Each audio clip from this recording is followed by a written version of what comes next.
अस्सलाम वालेकुम जी, welcome to my class. I hope आप सब ठीक होंगे। आज हम अपनी cloud computing mid term series में लेसन 27 कवर कर रहे हैं और ये काफ़ी बड़ा चैप्टर था तो हमने इसको 2 पार्ट्स में डिवाइड कर दिया था। आज हम पार्ट 2 कवर करेंगे और इसमें मॉड्यूल 134 से 143 तक हम कवर करेंगे। So let's get started. Now module 134 which is direct input output architecture.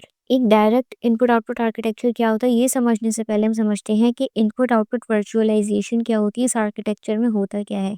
एक वर्चुअल सिस्टम में एक फिजिकल सर्वर होता है जिसमें रियल हार्डवेयर होता है और उस एक फिजिकल सर्वर पर मल्टीपल वर्चुअल मशीन्स रन कर रही होती हैं और इस फिजिकल सर्वर और वर्चुअल मशीन के बीच में एक हाइपरवाइजर होता है। ना हम पहले भी मिड टर्म्स में बहुत दफ़ा पढ़ चुके हैं कि हाइपरवाइज़र क्या होता है। Hypervisor is like a manager जिसका काम होता है एक फ़िज़िकल सर्वर पर रन होने वाली मल्टीपल वर्चुअल मशीन्स को मैनेज करना और एक फ़िज़िकल सर्वर पे इन वर्चुअल मशीन्स को रन जिस तरह ये हो रही है इस पूरे प्रोसेस को पॉसिबल बनाना ये हाइपरवाइज़र का काम होता है। सो नॉर्मली जब भी किसी वर्चुअल मशीन को किसी डिवाइस का फ़िज़िकल सर्वर का हार्डवेयर यूज़ करना होता है, फॉर एग्ज़ाम्पल डिस्क या फिर स्टोरेज की जो भी चीज़ उस फ़िज़िकल सर्वर के पास अवेलेबल है, either it be disk, drives, SSD anything, तो उस वर्चुअल मशीन को हाइपरवाइज़र से गुज़र के ये प्रोसेस अपना कंप्लीट करना पड़ता है और इस प्रोसेस को कहते हैं input output virtualisation. In short जो वर्चुअल मशीन्स होती हैं वो डायरेक्टली हार्डवेयर से कनेक्ट नहीं करती, हाइपरवाइज़र जो है वो बीच में एक मिडलमैन की तरह काम करता है। नाउ एक रियल लाइफ प्रॉब्लम ये होती है कि जब बहुत सारी वर्चुअल मशीन्स, क्योंकि हमने पढ़ा कि एक फिजिकल सर्वर पर मल्टीपल वर्चुअल मशीन्स चल सकती हैं, तो जब हाइपरवाइजर के ऊपर बहुत सारी वर्चुअल मशीन्स एक साथ at the same time request भेज देती हैं, तो जिसकी वजह से क्या होता है कि हाइपरवाइजर बहुत ज़्यादा स्लो हो जाता है उसका प्रोसेस और ओवरलोडेड हो जाता है। तो यहाँ पे पॉइंट आता है डायरेक्ट इनपुट आउटपुट आर्किटेक्चर का। Direct input output architecture allow करता है वर्चुअल मशीन्स को कि वो डायरेक्टली एक्सेस कर सके फिजिकल सर्वर्स को और उनके इनपुट आउटपुट डिवाइसेस को बगैर किसी हाइपरवाइजर की इंटरप्शन के। So because of this direct input output architecture क्या होता है कि जो वर्चुअल मशीन्स होती हैं वो डायरेक्टली हार्डवेयर से कनेक्ट कर सकती हैं। जो हाइपरवाइजर एक मिडलमैन की तरह काम करता है, वो वाला बीच से प्रोसेस हट जाता है और डायरेक्टली तमाम डिवाइसेस आपस में कनेक्ट कर सकती हैं। नाउ हमें क्यों यूज़ करना चाहिए इनपुट आउटपुट आर्किटेक्चर? क्यों? क्योंकि इसकी परफॉर्मेंस बहुत ज़्यादा फास्ट होती है। सेकंड के डिलेइंग का प्रोसेस जो है वो बहुत कम हो जाता है और हैवी इनपुट आउटपुट वर्कलोड्स के लिए ये डायरेक्ट इनपुट आउटपुट आर्किटेक्चर बहुत ज़्यादा इफ़ेक्टिव है। नाउ इसका क्या मतलब है? ना हमने जैसे पहले पढ़ा, नॉर्मली क्या होता है कि जब भी कोई वर्चुअल मशीन्स कोई डेटा रीड करना चाहती है डिस्क से या फिर कोई डेटा रिसीव करना चाहती है फिर सेंड करना चाहती है, तो क्या होता है कि वो वर्चुअल मशीन को रिक्वेस्ट भेजती है और वर्चुअल मशीन मतलब जो वर्चुअल मशीन है वो हाइपरवाइजर को रिक्वेस्ट भेजती है और फिर हाइपरवाइजर जो है वो फिजिकल इनपुट आउटपुट डिवाइस जिससे भी उसे कनेक्ट करना होता है उसको रिक्वेस्ट भेजता है। तो इस तरह क्या होता है कि हर रिक्वेस्ट को हाइपरवाइजर पर्सनली चेक करता है और अगर एट द सेम टाइम बहुत सारी वर्चुअल मशीन से एक साथ रिक्वेस्ट आ जाए तो एक ट्रैफिक जैम हो जाता है और hypervisor becomes a bottleneck. Bottleneck का मतलब है कि बहुत सारी जब रिक्वेस्ट एक साथ आ जाती हैं तो वो उसकी परफॉर्मेंस बहुत स्लो हो जाती है, तो उसको बॉटलनेक कहते हैं। तो इनपुट आउटपुट वर्कलोड से मतलब है कि अगर बहुत ज़्यादा heavy amount of data, for example कोई डेटाबेस या फिर स्टोरेज डिवाइस का डेटा अगर ट्रांसफ़र किया जा रहा है from virtual machines to the physical server, तो अब क्योंकि हर रिक्वेस्ट पे हाइपरवाइज़र रीड राइट करेगा ऑपरेशंस को तो बहुत ज़्यादा टाइम लग जाएगा और बहुत ज़्यादा परफॉर्मेंस स्लो हो जाएगी। इसलिए एक बेटर ऑप्शन है डायरेक्ट इनपुट आउटपुट आर्किटेक्चर इस्तेमाल करना। फॉर एग्जांपल एक रियल लाइफ एनालॉजी है कि अगर आप एक कंपनी में काम करते हैं और आपके पास बहुत सारे एक फॉर एग्जांपल कुछ भी सामान है जो आपको एक स्टोरेज रूम में रखना है, लेकिन आपको हर बार रिसेप्शनिस्ट से जाकर एक्सेस मांगना है उस रूम में जाने का। तो आप जब जब जाएंगे उस रूम में आप बार बार रिसेप्शनिस्ट से एक्सेस मांगेंगे और इसी तरह अगर आपके अलावा और भी बहुत सारे लोग हैं जिनको उस रूम में कुछ सामान रखना है, तो जो रिसेप्शनिस्ट है that it is like a hypervisor और आप जो हैं वो एक वर्चुअल मशीन या फिर एक फिजिकल सर्वर है। आप बार बार जाएंगे रिसेप्शनिस्ट से और फिर एक्सेस लेंगे, फिर जाएंगे स्टोरेज रूम में, तो ये बहुत लंबा प्रोसेस हो जाएगा और अगर एट द मीन टाइम बहुत सारे लोग आ जाएँ, तो ये बहुत ज़्यादा ट्रैफिक जैम हो जाएगा। तो इसलिए डायरेक्ट इनपुट आउटपुट आर्किटेक्चर क्या करता है कि वर्चुअल मशीन्स और फिजिकल इनपुट आउटपुट डिवाइसेस को डायरेक्टली आपस में कनेक्ट कर देता है और जो हाइपरवाइज़र जो एज़ अ मिडलमैन काम करता था पहले, उसको बीच से हटा दिया जाता है।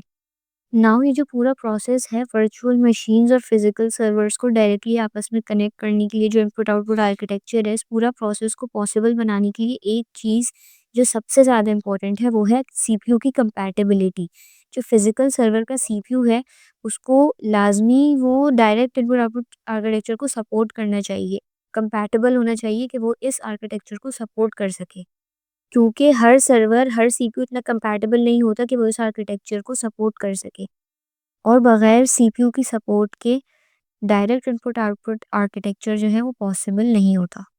नाउ एक की पॉइंट है कि direct input output bypasses the hypervisor, यानी कि जो इनपुट आउटपुट आर्किटेक्चर है वो डायरेक्टली वर्चुअल मशीन्स को फिजिकल सर्वर से क्योंकि कनेक्ट कर देता है और बीच में कोई हाइपरवाइजर नहीं होता, बायपास कर देता है हाइपरवाइजर को या आर्किटेक्चर।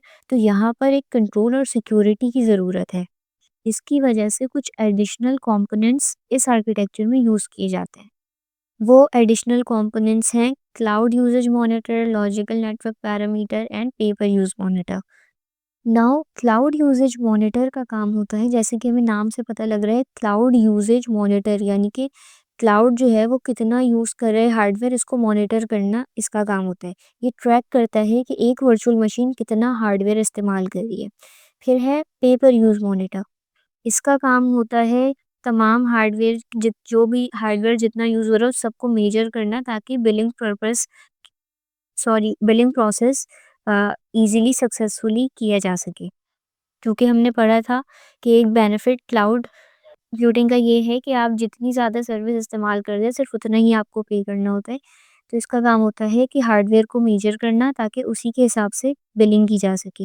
इसके बाद है लॉजिकल नेटवर्क पैरामीटर। इसका काम होता है ये कंट्रोल करना कि कौन सी वर्चुअल मशीन्स को ये अलाउ करना है कि वो डायरेक्ट इनपुट आउटपुट आर्किटेक्चर इस्तेमाल कर सके।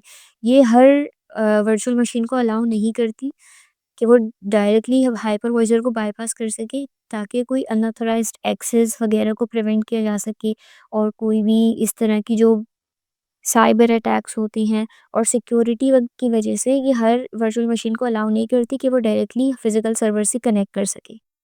अब क्योंकि जो वर्चुअल मशीन्स है वो डायरेक्टली हार्डवेयर्स को एक्सेस कर पा रही हैं, लेकिन जो क्लाउड है उसको स्टिल ज़रूरत है कि वो इन वर्चुअल मशीन्स को मॉनिटर करे, उनकी सिक्योरिटी का ध्यान रखे और बिलिंग वगैरह के पर्पस के लिए हार्डवेयर को मेजर करता रहे। अच्छा, यहाँ की पॉइंट्स में एक पॉइंट दिखा है कि वर्चुअल मशीन्स कैन एक्सेस एलयूएनस और ब्लॉक लेवल स्टोरेज डायरेक्टली। इसका क्या मतलब है? एलयूएन यानी लॉजिकल यूनिट नंबर एक ऐसा स्पेसिफिक स्टोरेज यूनिट होता है, इट्स लाइक एक बड़ी डिस्क ड्राइव का एक छोटा सा पार्ट। तो डायरेक्ट इनपुट आउटपुट आर्किटेक्चर में क्या होता है, एक वर्चुअल मशीन डायरेक्टली एलयूएन को यानी लॉजिकल यूनिट नंबर को एक्सेस कर सकती है without going through the hypervisor. और ब्लॉक लेवल स्टोरेज क्या होता है?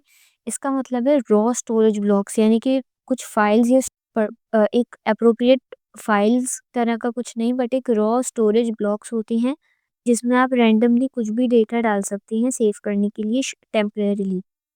इसको यूजुअली डेटाबेसेस में और हाई परफॉर्मेंस सिस्टम में इस्तेमाल किया जाता है।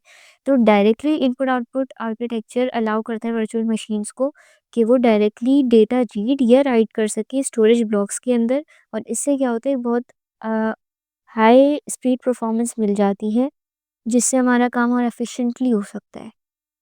नाउ ये मॉड्यूल खत्म हो गया, हम जल्दी से इसको समराइज यहाँ पे कर लेते हैं। इनपुट आउटपुट आर्किटेक्चर या फिर वर्चुअलाइजेशन में क्या होता है कि वर्चुअल मशीन्स जो हैं इनपुट आउटपुट वर्चुअलाइजेशन में वर्चुअल मशीन जो है वो हार्डवेयर को हाइपरवाइजर के थ्रू डायरेक्ट एक्सेस करती हैं। अब क्योंकि एक हाइपरवाइजर अगर उसके पास बहुत सारी रिक्वेस्ट वर्चुअल मशीन्स की एक साथ आएंगी तो वो एक बॉटलनेक सिचुएशन बन जाती है। तो यहाँ पर हम डायरेक्ट इनपुट आउटपुट आर्किटेक्चर इस्तेमाल करते हैं, जिसमें क्या होता है कि वर्चुअल मशीन्स के पास ये एक्सेस होता है कि वो डायरेक्टली फिजिकल सर्वर या हार्डवेयर से कनेक्ट कर सके। यहाँ पर हमें बेनिफिट ये मिलता है कि हमारे पास परफॉर्मेंस बेटर हो जाती है, स्पीड बहुत ज़्यादा फास्ट हो जाती है, लेकिन एक यहाँ पे पॉइंट याद रखने वाला क्या था कि हर सीपीयू इतना कंपैटिबल नहीं होता कि वो इस आर्किटेक्चर को सपोर्ट कर सके। तो यकीनन आपका सीपीयू इतना ज़्यादा कंपैटिबल होना चाहिए कि वो इसको सपोर्ट कर सके, वरना आप डायरेक्ट इनपुट आउटपुट आर्किटेक्चर अपने सर्वर पर रन नहीं कर सकते। अब क्योंकि हाइपरवाइजर बीच से चला गया है जो मिडल मैन का काम कर रहा था, तो अब इस आर्किटेक्चर में सिक्योरिटी का प्रोसेस, बिलिंग का प्रोसेस और हर चीज़ का कंट्रोल लेने का प्रोसेस जो है कुछ एडिशनल मॉड्यूल्स के ज़रिए किया जाता है, जो कि कौन-कौन से हैं हमने ऊपर पढ़ा। Paper use monitor, cloud usage monitor and logical network parameter. इसके बाद आपको कुछ एग्जाम टिप्स दी हैं कि क्वेश्चन एमसीक्यू से फिर शॉर्ट लॉन्ग में किस तरह के आ सकते हैं, ये आप देख लें। इसके बाद moving on to next module which is module 135, dynamic data normalization architecture.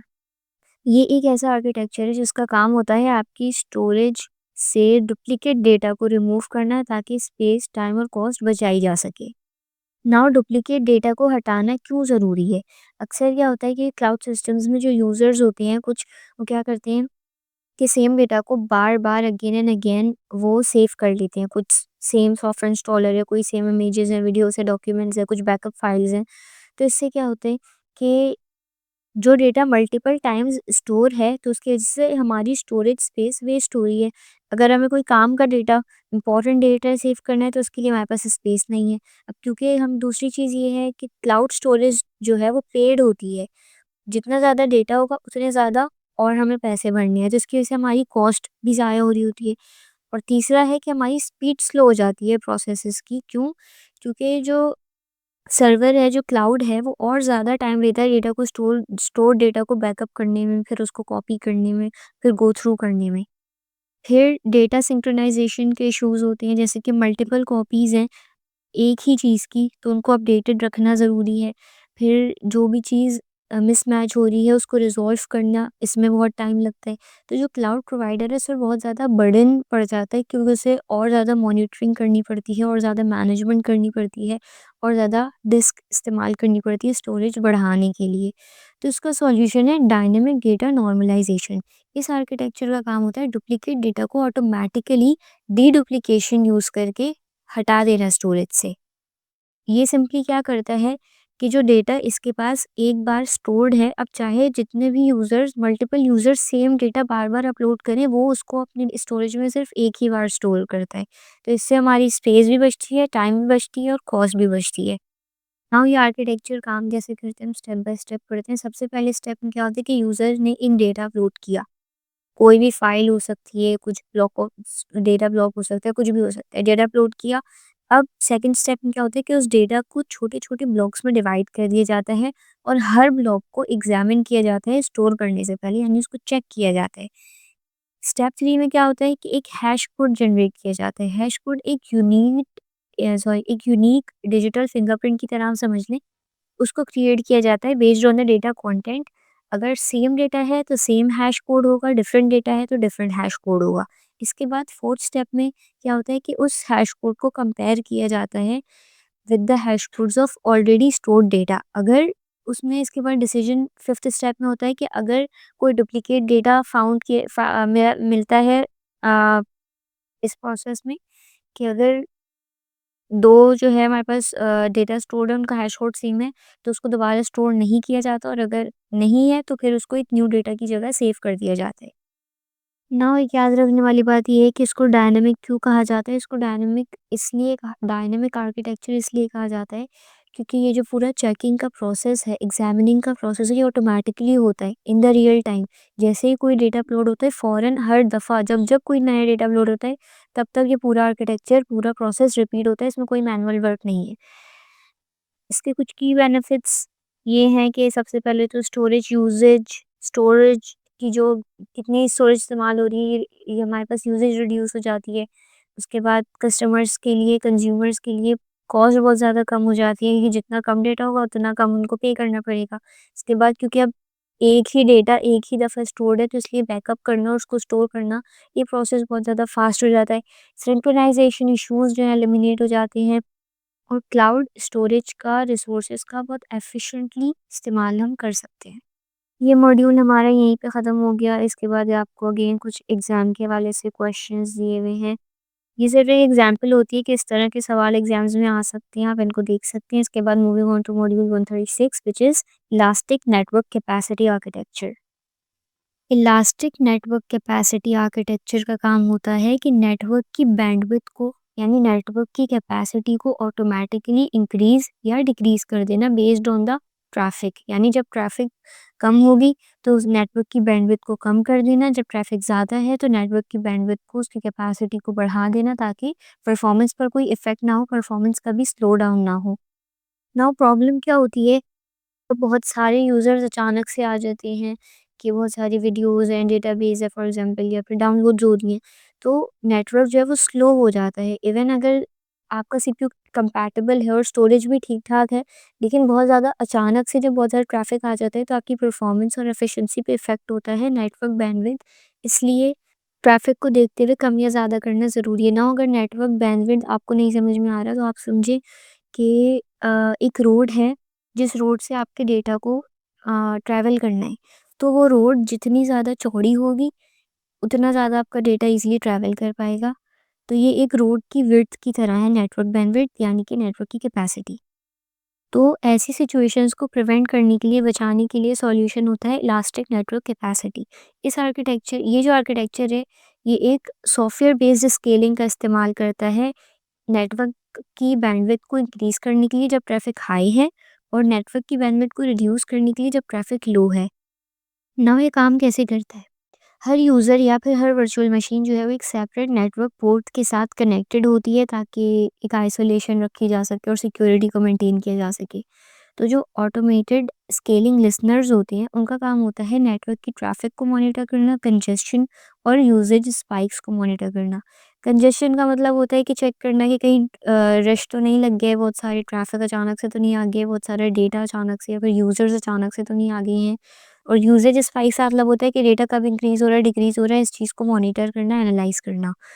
इसके बाद डिसीजन मेकिंग का टाइम आता है, जब ट्रैफिक इंक्रीज होता है तो लिसनर जो है वो इलास्टिक नेटवर्क कैपेसिटी कंट्रोलर को अलर्ट कर देता है और फिर एक्शन परफॉर्म होता है, यानी कि जो कंट्रोलर है वो बैंडविड्थ को इंक्रीज कर देता है, और ज़्यादा अगर ज़रूरत होती है नेटवर्क पोर्ट्स की तादाद बढ़ा देता है, और ज़्यादा लिंक्स अपलिंक्स जो है वो एलोकेट कर देता है अगर बहुत ज़्यादा ट्रैफिक आ गई है तो।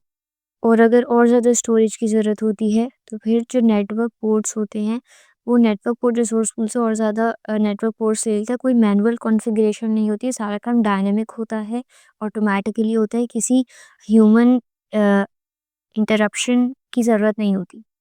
नाउ अगर ये आर्किटेक्चर वर्चुअल स्विचेस पर अप्लाई किए जा रहे हैं, यानी वर्चुअल स्विचेस के साथ इस्तेमाल किए जा रहे हैं, तो क्या होता है कि जो वर्चुअल स्विचेस हैं, उनमें और ज़्यादा फिजिकल अपलिंक्स ऐड कर दिए जाती हैं, जिससे क्या होता है कि जो डेटा कैरिंग कैपेसिटी होती है किसी भी स्विच की, वो इंक्रीज हो जाती है, यानी कितना एक वक्त में डेटा कैरी कर सकते हैं, वो इंक्रीज हो जाती है capacity. Now physical uplinks uplinks are like, आप समझ सकते हैं कि फिजिकल केबल्स या फिर जो तारें होती हैं उस तरह का। आप यहाँ पर इसको एक एनालॉजी से समझ सकते हैं कि फॉर एग्जांपल एक हाईवे है जिस पर 2 लेन्स में गाड़ियाँ जा रही हैं, और जब ट्रैफिक कम होता है तो 2 लेन्स होती हैं, और जब कोई अचानक से ट्रैफिक आ जाता है, फिर जैसे रश आवर होता है, जैसे ऑफिस टाइमिंग्स होती हैं, तो फिर जब अचानक से बहुत ट्रैफिक आ जाता है तो 2 की जगह 6 लाइन्स ऑटोमेटिकली खोल दी जाती हैं।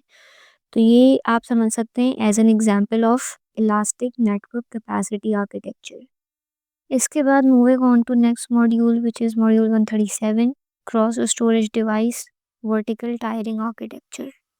नाउ इस आर्किटेक्चर का काम होता है कि हेविली यूज्ड डेटा को ऑटोमेटिकली फास्ट और हायर कैपेसिटी स्टोरेज डिवाइसेस पर मूव कर देना बगैर एक्सेस को स्टॉप किए।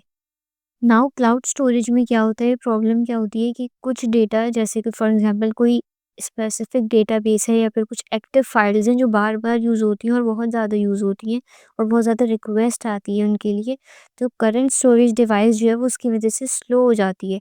और जो ट्रेडिशनल सिस्टम्स होती हैं उनमें फ्री स्पेस सेम डिवाइस पर लिमिटेड होती है, इसकी वजह से परफॉर्मेंस ड्रॉप होती है, एफिशिएंसी डिक्रीज हो जाती है और स्पीड भी स्लो हो जाती है।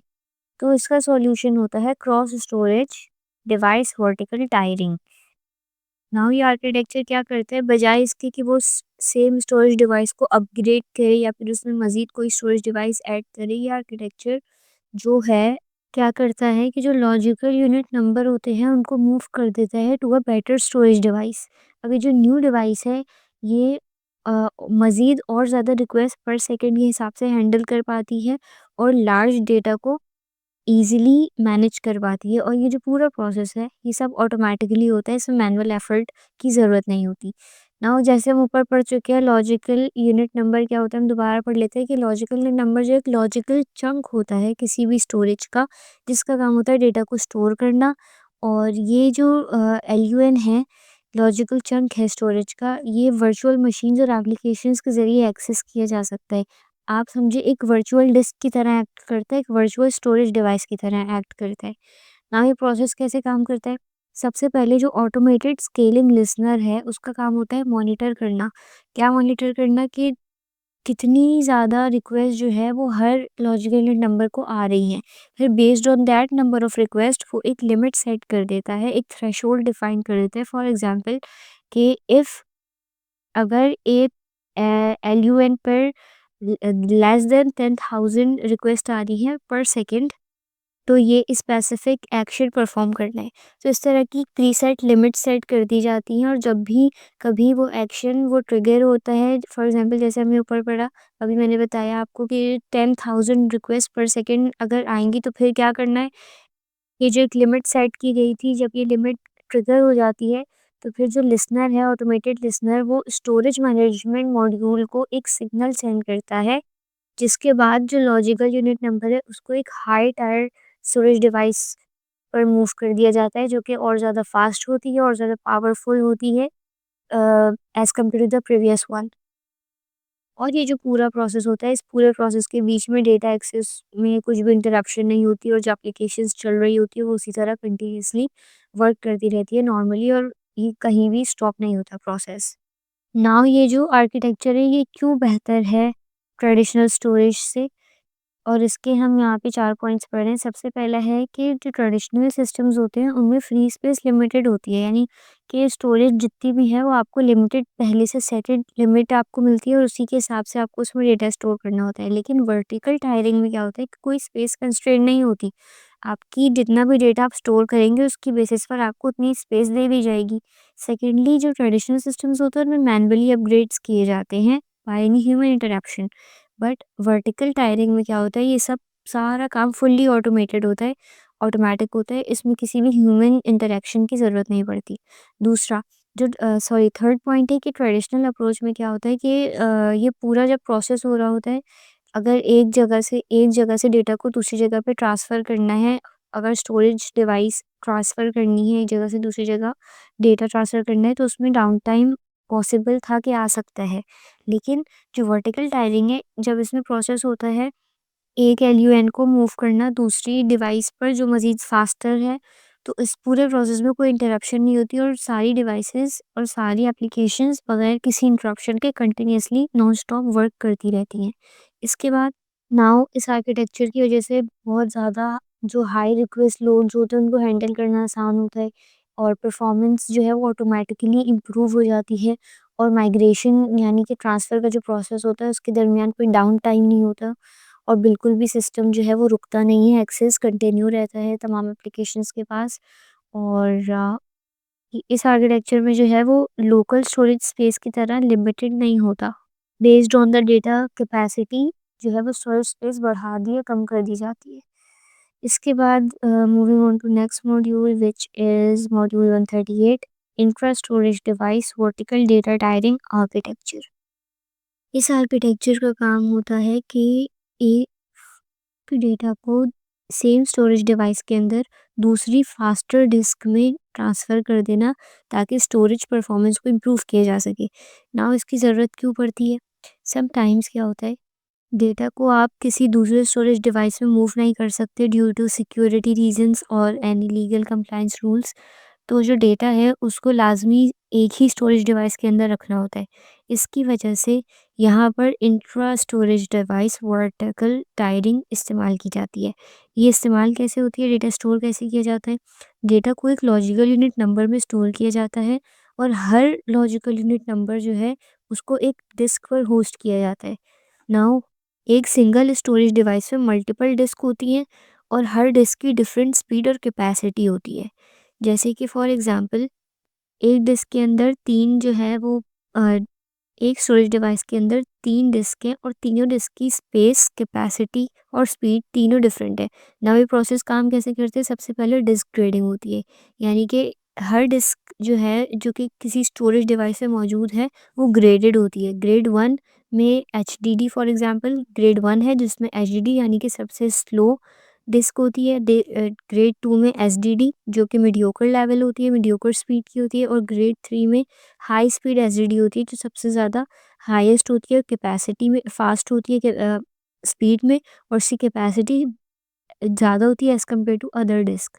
नाउ इसके बाद क्या होता है कि ऑटोमेटेड स्केलिंग लिसनर मॉनिटर करता है हर लॉजिकल यूनिट नंबर की परफॉर्मेंस। इसके बाद उस लॉजिकल यूनिट नंबर को किसी भी डिस्क पर रैंडमली प्लेस कर दिया जाता है। अब इसके बाद अगर उस लॉजिकल यूनिट नंबर की अगर डिमांड इंक्रीज़ होती है, यानी कि उस पर डेटा रीड करने की या डेटा राइट करने की रिक्वेस्ट बहुत ज़्यादा होती हैं, तो ऑटोमेटेड स्केलिंग लिसनर जो है वो अलर्ट सेट कर देता है, और जो स्टोरेज मैनेजमेंट सिस्टम है उसको ये अलर्ट जाता है, और उसके बाद वर्टिकल स्केलिंग हो जाती है सेम डिवाइस के अंदर, यानी कि जो लॉजिकल यूनिट नंबर है उसको किसी हायर ग्रेडेड डिस्क में ट्रांसफ़र कर दिया जाता है। नाउ अब ये जो एलयूएन है, जो लॉजिकल यूनिट नंबर है, वो सेम स्टोरेज डिवाइस के अंदर है, कोई सिक्योरिटी इशू नहीं है, कोई डेटा इंटरप्शन नहीं हुआ, बट उसकी जो डिस्क अब जिस डिस्क में वो डेटा मौजूद है उसकी कैपेसिटी भी ज़्यादा है, और उसकी स्पीड भी पहले से फ़ास्ट हो गई है। और ये डेटा ट्रांसफरिंग का प्रोसेस होता है, ये डेटा डिफरेंट स्टोरेज डिवाइसेस के बीच में मूव नहीं होता, ये यहाँ पर याद रखने वाली बात है। सेम स्टोरेज डिवाइस के अंदर ही डिफरेंट डिस्क के बीच में डेटा मूव हो रहा होता है। फॉर एग्जांपल यहाँ पे आपको एक एनालॉजी दी हुई है कि अगर आपके पास कोई बहुत ज़्यादा क्रिटिकल, बहुत ज़्यादा इम्पोर्टेंट और हाई सिक्योरिटी डॉक्यूमेंट्स हैं, तो आपने उनको किसी रेगुलर ड्रॉअर से निकाल कर किसी हाई सिक्योरिटी सेफ में ले जाके रख दिया। नाउ कैबिनेट वो ये सेफ और ये ड्रॉअर एक ही कैबिनेट में है, लेकिन इनकी प्लेसमेंट्स अलग-अलग हैं। इसके बाद अगेन आपको एग्ज़ाम टाइप के क्वेश्चंस दिए हुए हैं। ये मॉड्यूल यहाँ पर ख़त्म हुआ। इसके बाद है module 139 which is load balanced virtual switches architecture. ये आर्किटेक्चर मल्टीपल फिज़िकल लिंक्स इस्तेमाल करता है बजाय एक फिज़िकल लिंक इस्तेमाल करने के, ताकि नेटवर्क कंजेशन को अवॉइड किया जा सके।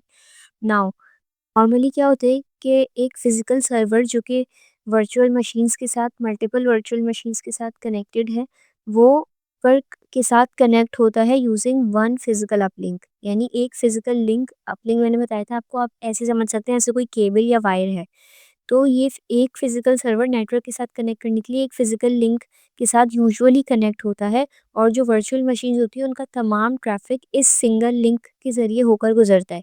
ना उसमें प्रॉब्लम्स क्या आती हैं? नेटवर्क कंजेशन सबसे पहली प्रॉब्लम। कंजेशन का मतलब होता है कि नेटवर्क का रश लग जाना, बहुत सारा ट्रैफिक एक साथ आ जाना। पैकेट लॉस हो सकता है कि अगर एक वक्त में एक पैकेट जा रहा है और उसी टाइम दूसरा पैकेट आ जाए, तो इससे पैकेट लॉस हो सकता है, डेटा लॉस हो सकता है, और बहुत ज़्यादा डिले हो सकता है, आपका प्रोसेस स्लो हो सकता है, और नेटवर्क बॉटलनेक यानी कि जो हमने पढ़ी थी ट्रैफिक जैम वाली सिचुएशन, वो हो सकती है। नाउ इस प्रॉब्लम का मेन रीज़न ये है कि एक सिंगल फिजिकल लिंक अपलिंक है between physical host and network device, जो कि स्विच भी हो सकता है, राउटर भी हो सकता है, कोई भी नेटवर्क डिवाइस हो सकता है। तो फिजिकल होस्ट और नेटवर्क डिवाइस के बीच में एक सिंगल फिजिकल अपलिंक है, और जब ट्रैफिक इंक्रीज होता है तो ये लिंक जो है बहुत ज़्यादा ओवरलोडेड हो जाता है।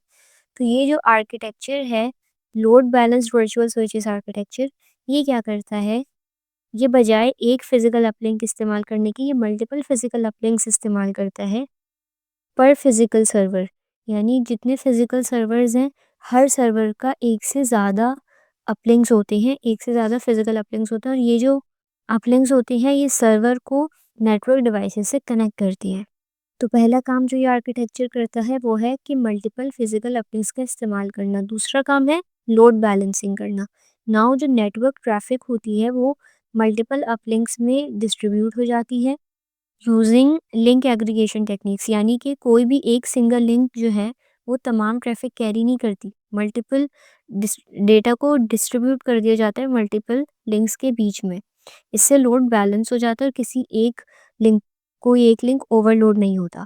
थर्ड काम जो ये आर्किटेक्चर करता है वो है वर्चुअल स्विच कॉन्फ़िगरेशन।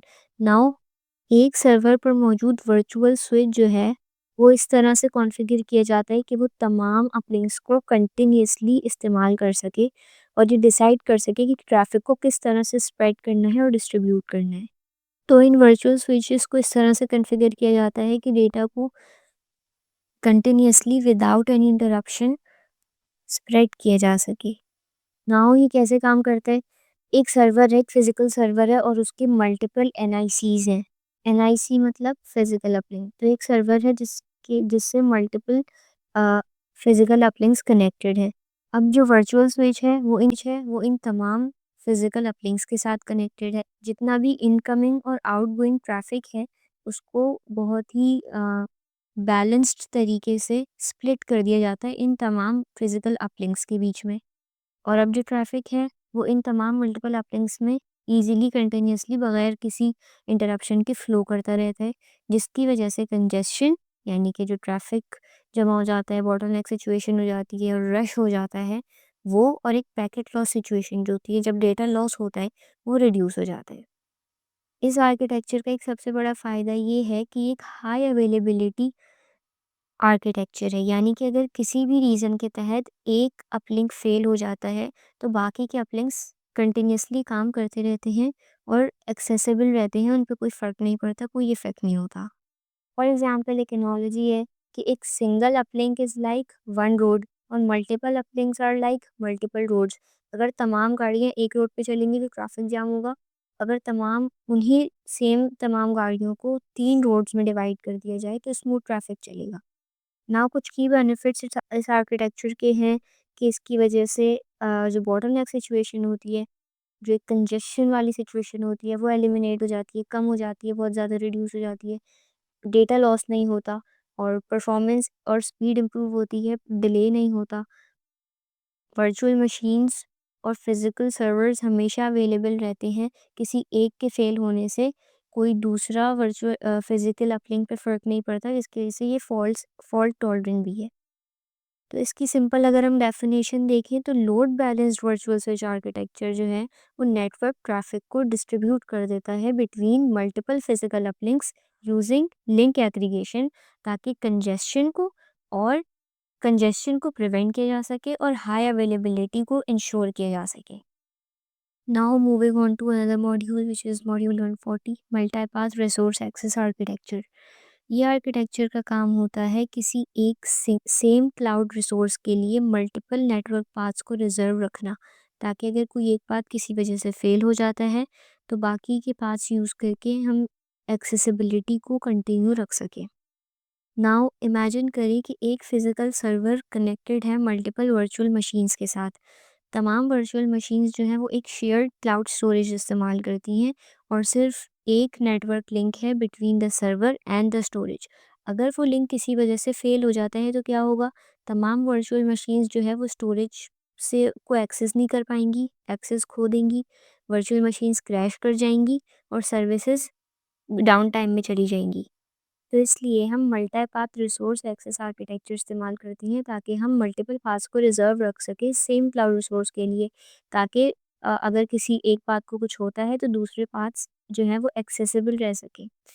नाउ हमने कुछ पहले आर्किटेक्चर्स में पढ़ा था कि एक फेल ओवर सिस्टम होता है जिसका काम होता है कि अगर कोई एक आर्किटेक्चर या कोई एक सिस्टम किसी वजह से कोई फिजिकल सर्वर फेल हो जाता है तो फ़ौरन से फेल ओवर सिस्टम प्रोसेस को कंटिन्यू करने के लिए डेटा ट्रैफ़िक को डाइवर्ट कर देता है।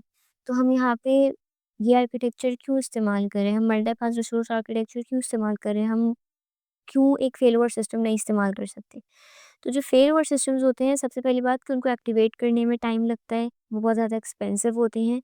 और जब एक फिज़िकल सर्वर के साथ मल्टीपल बहुत ज़्यादा वर्चुअल मशीन्स इन्वॉल्व होती हैं, जिनकी अगर वर्चुअल मशीन्स बहुत ज़्यादा किसी फिजिकल सर्वर के साथ कनेक्टेड हैं, तो बहुत कॉम्प्लेक्स हो जाता है फेल ओवर सिस्टम को मैनेज करना। और ऐसी सिचुएशन में फेल ओवर सिस्टम को यूज़ करना बहुत ही अननेसेसरी है, क्योंकि हमारा यहाँ पर सर्वर फेल नहीं हुआ है, सिर्फ एक लिंक फेल हुआ है, जो सर्वर और स्टोरेज के बीच की रोड है, आप कह सकते हैं, इनको आपस में कनेक्ट कर रहा है। तो ऐसी सिचुएशन में हम multi path resource access architecture इस्तेमाल करेंगे, जिसमें more than one either physical और लॉजिकल पाथ होगा between the physical server and the cloud resource. अगर पाथ ए फेल होता है किसी भी वजह से तो ट्रैफिक जो है वो इमीडिएटली पाथ बी पर डाइवर्ट हो जाता है और पाथ बी यूज़ करता है, जिसकी वजह से कोई भी वर्चुअल मशीन क्रैश नहीं होता, सर्विस में कोई इंटरप्शन नहीं होता और इस पूरे प्रोसेस के दौरान भी एप्लीकेशंस एक्सेसिबल रहती हैं यूज़र्स के लिए। ये काम किस तरह करता है? एक फिजिकल सर्वर जो कि किसी स्टोरेज के साथ कनेक्टेड है मल्टीपल लिंक्स के ज़रिए। तो हर वर्चुअल मशीन इन स्टोरेज डिवाइसेस को एक्सेस कर सकती है विया दीस पाथ्स, इन पाथ्स का इस्तेमाल करके। अगर एक लिंक फेल होता है तो जो दूसरे पाथ्स हैं वो कंटिन्यू कर लेते हैं ऑटोमेटिकली बगैर किसी ह्यूमन इंटरप्शन के। और जो वर्चुअल मशीन्स हैं वो जस्ट मूव करती रहती हैं, डेटा ट्रांसफ़र करती रहती हैं और वो इस फेलियर को नोटिस भी नहीं करती। यूँ इसलिए किया जाता है क्योंकि ऐसी सिचुएशन में कोई वर्चुअल मशीन क्रैश नहीं होती, सिस्टम डाउन टाइम में नहीं जाता, एक्सपेंसिव फेलओवर सिस्टम इस्तेमाल नहीं करने पड़ते। अगर कोई एक लिंक फेल हो जाता है तो उससे रिकवर करना बहुत ज़्यादा फ़ास्ट होता है। सो वन लाइन डेफिनेशन अगर हम इस आर्किटेक्चर की देखें तो क्या होगी कि multi path resource architecture provide करता है मल्टीपल एक्सेस पाथ्स किसी भी एक क्लाउड रिसोर्स को, किसी भी सेम क्लाउड रिसोर्स को, ताकि ये इंश्योर किया जा सके कि जब कोई एक फिजिकल लिंक फेल होता है तो कंटिन्यूसली अवेलेबल रहे डिवाइसेस यूजर्स को। इसी के साथ ये मॉड्यूल यहाँ पे ख़त्म होता है। Now moving on to next module which is 141 persistent virtual network configuration architecture। इस आर्किटेक्चर का काम होता है ये इंश्योर करना कि जब एक वर्चुअल मशीन किसी एक फिजिकल सर्वर से दूसरे फिजिकल सर्वर पर मूव कर रही है, यानी अपना फिजिकल सर्वर चेंज कर रही है, तो इस प्रोसेस के दौरान जो नेटवर्क कॉन्फ़िगरेशन है उस वर्चुअल मशीन की, यानी जितनी भी चीज़ें उस वर्चुअल मशीन के साथ कनेक्टेड हैं उस टाइम, जैसे कोई स्विच है, कोई पोर्ट है, जो भी चीज़ उसके साथ कनेक्टेड है उस वर्चुअल मशीन के साथ वो सेम रहे, ताकि जो नेटवर्क कनेक्टिविटी है वो लूज़ ना हो। नाउ प्रॉब्लम क्या होती है कि जो हर हर वर्चुअल मशीन अपने फिजिकल सर्वर का एक वर्चुअल पोर्ट और वर्चुअल स्विच इस्तेमाल करती है।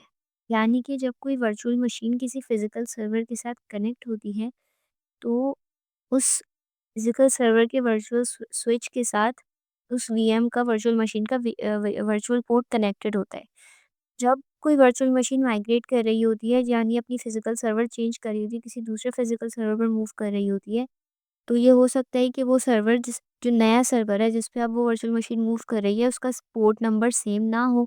ऐसी सिचुएशन में जो उस वर्चुअल मशीन का जो नेटवर्क ट्रैफिक है वो फेल हो सकता है, नेटवर्क कनेक्टिविटी लूज़ हो सकती है और जो जो सर्विसेज उस वक़्त उस वर्चुअल मशीन पर रन कर रही हैं वो उस टाइम डिस्टर्ब हो सकती है। तो ऐसी सिचुएशन में हम यूज़ करते हैं परसिस्टेंट वर्चुअल नेटवर्क कॉन्फ़िगरेशन। इसमें क्या होता है कि जितनी भी नेटवर्क कॉन्फ़िगरेशन होती है किसी भी वर्चुअल मशीन की, यानी कि किसी भी वर्चुअल मशीन के साथ जो भी चीज़ें कनेक्टेड होती हैं, जो भी इसकी नेटवर्क कॉन्फ़िगरेशन होती है और जो पोर्ट सेटिंग्स होती हैं, उनको सेंट्रली स्टोर किया जाता है। यानी कि तमाम फिज़िकल सर्वर एक सेंट्रल स्विच के ज़रिए, एक सेंट्रल वर्चुअल स्विच के ज़रिए कनेक्टेड होते हैं और हर सर्वर को एक वर्चुअल पोर्ट का सेट एलोकेट किया जाता है। जब वर्चुअल मशीन माइग्रेट करती है, ट्रांसफ़र करती है एक फ़िज़िकल सर्वर से दूसरे फ़िज़िकल सर्वर पर, तो उसका वर्चुअल पोर्ट नंबर सेम रहता है, जिसकी वजह से जो कनेक्टिविटी होती है, वो अनइंटरप्टेड रहती है और डेटा लॉस नहीं होता। और अगर उस वर्चुअल मशीन पर उस टाइम कोई सर्विस रन कर रही है, तो उसमें भी कोई डिस्टर्बेंस नहीं होती। सिंपल एनालॉजी से समझते हैं कि अगर आपका घर एक जगह लोकेटेड है तो ज़रूरी नहीं है कि आपके घर पे सिर्फ़ एक रोड जाती है। फॉर एग्ज़ाम्पल 3 रोड्स हैं जो आपके घर तक जाती हैं, तो अगर एक रोड किसी वजह से ब्लॉक होगी, आप स्टिल किसी दूसरे रास्ते के ज़रिए घर पहुँच सकते हैं।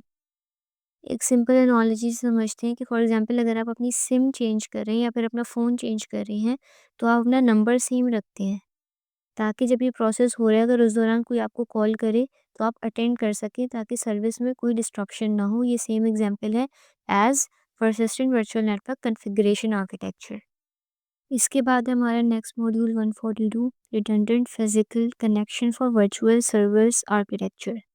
इस आर्किटेक्चर का काम होता है किसी भी एक फिजिकल सर्वर के मल्टीपल नेटवर्क इंटरफेसेस रखना एज अ बैकअप, कि अगर किसी एक प्राइमरी नेटवर्क इंटरफेस किसी वजह से फेल हो जाता है, तब भी उस सिचुएशन में भी हाई अवेलेबिलिटी को इंश्योर किया जा सके for the virtual machines. Now problem क्या होती है कि कोई एक अगर सिंगल नेटवर्क इंटरफेस किसी सर्वर से कनेक्टेड है और वो किसी वजह से फेल हो जाता है, तो उस सिचुएशन में वर्चुअल मशीन्स की कनेक्टिविटी लूज़ हो सकती है और अगर उस वर्चुअल मशीन पर उस वक्त कोई सर्विसेज रन कर रही है तो वो डिस्टर्ब हो सकती है। वैसी सिचुएशंस में रिडंडेंट फिजिकल एनालिसिस इस्तेमाल की जाती हैं। प्राइमरी एनआईसी यानी कि जो एक मेन एनआईसी है किसी भी वर्चुअल सर्वर की, सॉरी फिज़िकल सर्वर की, उसका काम होता है कि एक्टिव रहना और डेटा फॉरवर्ड करते रहना, ट्रैफ़िक को पास आउट करते रहना। सबसे ज़्यादा प्राइमरी एनआईसी काम करती है फ्रंट पर आकर, बट इसके अलावा सेकेंडरी एनआईसी होती है, ये पैसिवली काम करती है और कम काम करती है as compare to primary NIC, और ये वेटिंग में रहती है। अगर किसी वजह से प्राइमरी एनआईसी फ़ेल होती है, तो फ़ौरन से ट्रैफ़िक इस सेकेंडरी एनआईसी पर डाइवर्ट हो जाता है। नाउ जो वर्चुअल स्विचेस होते हैं उनको इस तरह से कॉन्फ़िगर किया जाता है कि वो तमाम एनआईसीज़ इस्तेमाल कर सके, लेकिन हर वक़्त एट द मेन टाइम सिर्फ़ प्राइमरी एनआईसी जो है वो एक्टिव रहती है। अगर प्राइमरी एनआईसी किसी वजह से फ़ेल होती है, तो जो सेकेंडरी एनआईसी है वो ऑटोमैटिकली टेक ओवर कर लेती है। और ये जो पूरा प्रोसेस होता है वर्चुअल मशीन्स के लिए बिल्कुल ट्रांसपेरेंट होता है, क्योंकि कोई डाउन टाइम भी नहीं जाता है सिस्टम, तो किसी को कुछ पता नहीं चलता है, कोई कुछ नोटिस नहीं करता है। एनालॉजी आपको दी हुई है, it's like having a backup power line to your house. अगर एक जैसे फेजेस पहले लगे होते थे घरों में, अगर एक फेज से लाइट चली जाती थी तो हम दूसरा फेज ऑन कर लेते थे तो लाइट आ जाती थी। It's just like that. इसके बाद आपको एग्जाम टिप्स के क्वेश्चंस कुछ दिए हुए हैं और फिर ये लास्ट मॉड्यूल है इस चैप्टर का, हमारा काफ़ी बड़ा चैप्टर था ये। Module 143 which is storage maintenance window architecture. ये आर्किटेक्चर अलाउ करता है क्लाउड स्टोरेज डिवाइसेस को कि उनकी मेंटेनेंस की जा सके बगैर उन पर उनके डेटा एक्सेस को डिस्टर्ब किए। और ये कैसे होता है कि उनका जो डेटा होता है उसको टेम्परेरीली किसी सेकेंडरी डिवाइस पर माइग्रेट कर दिया जाता है, ट्रांसफ़र कर दिया जाता है। नाउ क्या होता है कि जो क्लाउड स्टोरेज डिवाइसेस होती हैं उनको एक स्पेसिफिक टाइम पीरियड के बाद मेंटेनेंस की ज़रूरत होती है, ताकि वो एफिशिएंटली काम करती रहें, उनकी परफॉर्मेंस अच्छी रहे, स्पीड मेंटेन रहे। अगर ऐसी सिचुएशन में जब कोई क्लाउड स्टोरेज डिवाइस किसी मेंटेनेंस के लिए जा रही है, अगर डिस्कनेक्ट कर दिया जाएगा स्टोरेज डिवाइस को, तो इससे क्या होगा कि जो उससे कनेक्टेड वर्चुअल मशीन्स हैं और जो कंज्यूमर्स उसे इस्तेमाल कर रहे हैं, उनका जो यूसेज है, जो काम है, जो भी सर्विसेज हैं, वो इंटरप्ट होंगी। ऐसा पॉसिबल है कि बहुत सारी वर्चुअल मशीन्स और यूज़र्स जो हैं वो सेम स्टोरेज डिवाइस पर डिपेंडेंट हो जिसको मेंटेनेंस के लिए जाना है। तो ऐसी सिचुएशन में क्या होता है कि स्टोरेज मेंटेनेंस विंडो आर्किटेक्चर काम आता है, इसका इस्तेमाल किया जाता है। जिससे क्या होता है कि लाइव डेटा को माइग्रेट कर दिया जाता है जब तक मेंटेनेंस का प्रोसेस कंप्लीट नहीं हो जाता। एक सेकेंडरी स्टोरेज डिवाइस को तैयार रखा जाता है जिस पर डेटा को कम टेम्परेरी भेज दिया जाता है, डेटा को कॉपी किया जाता है live from the primary storage device to the secondary storage device. और जो डेटा है उसको लॉजिकल यूनिट नंबर्स में रखा जाता है कंटिन्यूटी के लिए। और जो वर्चुअल मशीन्स और कंज्यूमर्स हैं, जब ये पूरा प्रोसेस हो रहा होता है माइग्रेशन का, तब डाउन टाइम में सिस्टम नहीं जाता और जो कंज्यूमर्स और वर्चुअल मशीन्स हैं वो कंटिन्यूअसली एक्सेस कर सकती हैं डेटा को। इसके बाद जब ये प्रोसेस कंप्लीट हो जाता है, डेटा को ट्रांसफ़र करने का जो प्रोसेस है from the primary device to the secondary device, जब ये कंप्लीट हो जाता है तो उसके बाद प्राइमरी डिवाइस को ऑफलाइन कर दिया जाता है फॉर मेंटेनेंस प्रोसेस। इस दौरान जो सेकेंडरी डिवाइस होती है वो तमाम रिक्वेस्ट को सर्व करती है।